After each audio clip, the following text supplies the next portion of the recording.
తిరుపతి ప్రస్తుతం మనం ఇప్పుడు అమెరికా అధ్యక్షుడు ట్రంప్ సంచలన ప్రకటన చేశారు. మరి దీనిపై కాల్పుల విరమణకు భారత్ పాక్ అంగీకరించాయని, తాము మధ్యవర్తిత్వం అందించామని, అలాంటి ప్రత్యేకంగా ఇరు దేశాల విదేశాంగ కార్యదర్శులతో కూడా మాట్లాడామని చెప్పడం జరిగింది. దీనిపై తాజా అప్డేట్స్ ఏంటి?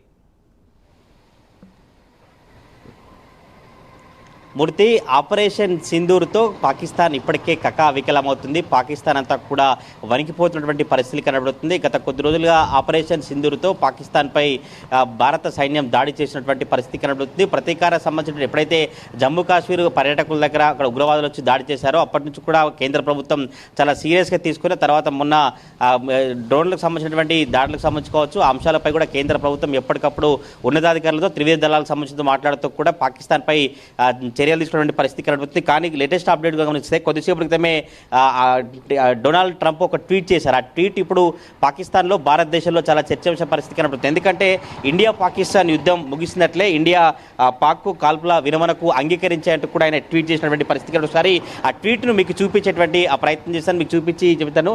After a long knight of talks immediate by United states, I am pleased to announce that India and Pakistan have agreed to full and immediate ceasefire. Congratulations to both countries on using common sense and great intelligence. Thank you for your attention to this matter అంటూ కూడా Donald Trump ఇలా tweet చేశారు. First ఈ ట్వీటే పాకిస్తాన్లో భారత్లో చాలా చర్చ మరి పరిస్థితి కనబడుతుంది. ఎందుకంటే సింధూర్ ఆపరేషన్తో ఇప్పటికే పాకిస్తాన్లో భారీ నష్టం జరిగి పాకిస్తాన్లో ఇప్పటికే అనేక మంది భారత సైన్యం కావచ్చు ఉగ్రవాదులు చనిపోయిన పరిస్థితి కనబడుతుంది. కానీ ఎప్పుడైతే అమాయకుల సంబంధించినటువంటి పరిస్థితులకు సంబంధించినటువంటి ఎవరైతే అప్పుడు దాడి చేశారో వారికి తప్పకుండా ప్రతీకార చర్య చేసినటువంటి నేపథ్యంలోనే ఇటు భారత సైన్యం కావచ్చు, ఆర్మీ కావచ్చు, వైమానిక సంబంధించినటువంటి దళాలు ఎప్పటికప్పుడు పాక్ సైన్యానికి తిప్పికొట్టినటువంటి పరిస్థితి కనబడుతుంది. పాకిస్తాన్లో ఇప్పటికే అనేక భారీ నష్టం జరిగినట్టుగా అక్కడ ఉన్నటువంటి సమాచారం అయితే అందుతుంది. మరి చూడాలి అఫీషియల్గా దీనికి సంబంధించి కేంద్ర ప్రభుత్వం కావచ్చు, ప్రధాని మోడీ, రాజ్నాథ్ సింగ్ డొనాల్డ్ ట్రంప్కు సంబంధించిన ట్వీట్కు ఎట్లా స్పందిస్తారు, ఈ ట్వీట్పై కేంద్ర ప్రభుత్వం ఎటువంటి నిర్ణయం తీసుకుంది, నిజంగానే డొనాల్డ్ ట్రంప్ ట్వీట్ చేసినట్టు భారత్ పాకిస్తాన్ మధ్య కాల్పుల విరమణకు రెండు దేశాలు ఒప్పుకున్నాయా, లేదంటే డొనాల్డ్ ట్రంప్ నిజంగానే మాట్లాడి మద్దతుత్వం వహించారనే విషయం మరి కాసేపటి తెలియబోతుంది. ఎందుకంటే 6 గంటల సమయంలో కేంద్ర సంబంధించినటువంటి వైమానిక కావచ్చు, రక్షణ శాఖ సంబంధించినటువంటి సంయుక్తంగా మీడియా సమావేశం ఉండబోతుంది. సింధూర్ ఆపరేషన్తో నైట్ జరిగినటువంటి పరిణామాలు కావచ్చు, ప్రజెంట్ జరుగుతున్నటువంటి పరిణామాలకు సంబంధించి కావచ్చు, ఉదయం నుంచి పాకిస్తాన్ ఎట్లా వ్యవహరిస్తుంది, భారత సైన్యం ఎట్లా తిప్పికొడుతుందో మరి కాసేపట్లోనే మీడియా సమావేశంలో ఈ వివరాలు వెలిచే అవకాశం పడుతుంది. మీడియా సమావేశంలో కూడా డొనాల్డ్ ట్రంప్ సంబంధించిన ట్వీట్పై కూడా చర్చించే అవకాశం వచ్చి కనబడుతుంది. ఈ ట్వీట్కి సంబంధించి కూడా మరింత క్లారిటీ రావాల్సిన అవకాశం అయితే కనబడుతుంది. ఇప్పటికే భారత్ పాకిస్తాన్ సంబంధించినటువంటి ఎయిర్ బేస్లను ధ్వంసం చేసింది, పాకిస్తాన్ సంబంధించినటువంటి ఉగ్రవాద స్థావరాలను ధ్వంసం చేసినటువంటి పరిస్థితి కనబడుతుంది. పాకిస్తాన్ కకావికలమవుతున్నప్పటికీ కూడా కొంత గాంభీర్యం ప్రదర్శించినటువంటి ప్రయత్నాన్ని చేసినటువంటి సిచ్యువేషన్ అయితే కనబడుతుంది. పాకిస్తాన్లో అబద్ధ ప్రచారాన్ని, ఫేక్ ప్రచారాన్ని కొనసాగిస్తూ పాకిస్తాన్ సంబంధించినటువంటి జనాలు ఎవరు కూడా తిరగబడకుండా, జనాలు పాకిస్తాన్ ప్రభుత్వానికి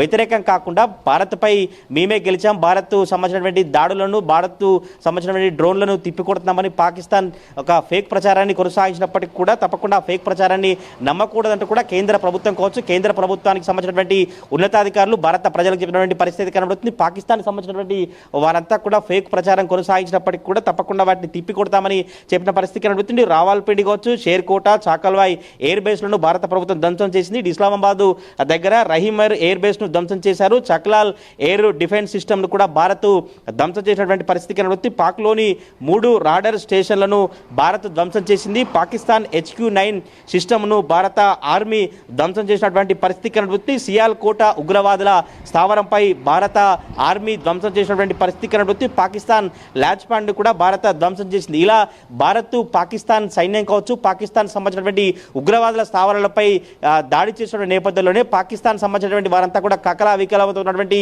పరిస్థితి కనబడుతుంది. కానీ ఎంత ఇబ్బంది పడినా కకావికలమవుతున్నప్పటికీ కూడా పాకిస్తాన్ మాత్రం బయటికి మేకపోతు గాంభీర్యాన్ని ప్రదర్శిస్తూ భారత్ సంబంధించినటువంటి క్షిపణులను కావచ్చు, భారత్ సంబంధించిన డ్రోన్లనే, భారత్ సంబంధించినటువంటి ఫ్లైట్లనే దాడి చేశామని ఫేక్ ప్రచారాన్ని కొనసాగిస్తున్నటువంటి పరిస్థితి అయితే కనబడుతుంది. ఆ ఫేక్ ప్రచారాన్ని ఎవరు నమ్మద్దంటూ కూడా భారత సంబంధించినటువంటి అధికారులు కావచ్చు, కేంద్ర ప్రభుత్వం నుంచి దేశ ప్రజలందరికీ కూడా ఒక మెసేజ్ వస్తున్నటువంటి పరిస్థితి కనబడుతుంది. కొద్దిసేపటి క్రితమే డొనాల్డ్ ట్రంప్ ట్వీట్కి సంబంధించినటువంటి క్లారిటీ రావాల్సిన అవకాశం అయితే కనబడుతుంది. నిజంగానే ఒకవేళ కనుక కాల్పుల విరమణ ముగిస్తే పాకిస్తాన్కే శుభపరిణామంగా చెప్పుకోవచ్చు. ఎందుకంటే భారత సైన్యం చాలా పటిష్టంగా ఉంది. భారత ఆర్మీ కావచ్చు, నేవీ కావచ్చు, ఏ రంగంలో కావచ్చు ఎవరైనా భారత సైన్యంలో పనిచేసే వారంతా కూడా భారత్లో సంబంధించినటువంటి చాలా పటిష్టంగా, చాలా గట్టిగా, చాలా ఎంతో బలంగా, ఎంతో ధైర్యంగా భారత సైన్యం ఉంది. ఎందుకంటే పాకిస్తాన్ చాలా వీక్ ఉన్నటువంటి నేపథ్యంలోనే ఒకవేళ నిజంగానే డొనాల్డ్ ట్రంప్ ట్వీట్ చేసినటువంటి పరిస్థితి కావచ్చు, ఆ ట్వీట్కి సంబంధించినటువంటి నిజంగానే రెండు దేశాల మధ్య సయోధ్య కూరి కాల్పుల విరమణ గనక పరిస్థితి తలెత్తితే పాకిస్తాన్కే శుభపరిణామాలుగా, పాకిస్తాన్కే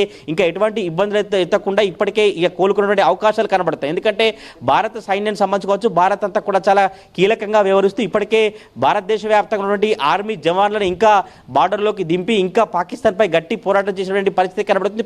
కొద్దిసేపు క్రితమే మోడీ కూడా చాలా కీలక ప్రకటన చేశారు. ఎవరైతే ఉగ్రవాదులు కావచ్చు, ఎవరైతే ఈ హింస చర్యలు తీసుకుంటారో వారిని తప్పకుండా పాక్లో చొరబడైనా తప్పకుండా ధ్వంసం చేసి వారిపై చర్యలు తీసుకొని వారిని భరతం పడతామంటూ కూడా ప్రధానమంత్రి నరేంద్ర మోడీ కీలక నిర్ణయాన్ని ప్రకటించిన నేపథ్యంలోనే పాకిస్తాన్ వణికిపోతున్నప్పటికీ కూడా ఈ డొనాల్డ్ ట్రంప్ సంబంధించిన ట్వీట్ పై అయితే పాకిస్తాన్ సంబంధించి కొంచెం ఆనందం వ్యక్తం చేసిన పరిస్థితులు అయితే కనబడతా ఉన్నాయి. మూర్తి, రైట్ తిరుపతి, నిజంగానే బతుకు జీవడం అనుకుంటేనేమో పాకిస్తాన్, లేకపోతే ఏంటంటే తప్పనిసరిగా అయితే ఇప్పటికైనా బుద్ధి తెచ్చుకుని పెద్దన్న పాత్ర పోషిస్తున్న ట్రంప్ చెప్పిన మాటలు విని ఎట్లీస్ట్ ఏంటంటే భారత్ లాంటి ఈ దేశానికి ఎదురొడ్డకుండా ఏంటంటే వాళ్ళ పని వాళ్ళు చేసుకుంటే భారత్ శాంతి కాముక దేశం. తప్పనిసరిగా భారత్ ఎవరికి కూడా హాని చేయాలని, నష్టం చేయాలని కోరుకోదు. పర్టికులర్గా జనాలకు ఎవరికి కూడా నష్టం చేయాలని జరుగుతూ నరేంద్ర మోడీ చెప్పినట్టుగా నిజంగా ఏంటంటే ఈ మాట ఏమాత్రము ఏ దాడి జరిగినా ఉగ్రవాద దాడిగానే చేసి తప్పనిసరిగా ఎక్కడ జరిగితే ఆ దేశంలోకి వెళ్ళి అటాక్ చేసేలాగా తప్పనిసరిగా అది చాలా మంచి నిర్ణయం. ప్రజలంతా కూడా హర్షిస్తూ ఉన్నారు. So thanks Tirupati, thanks for update.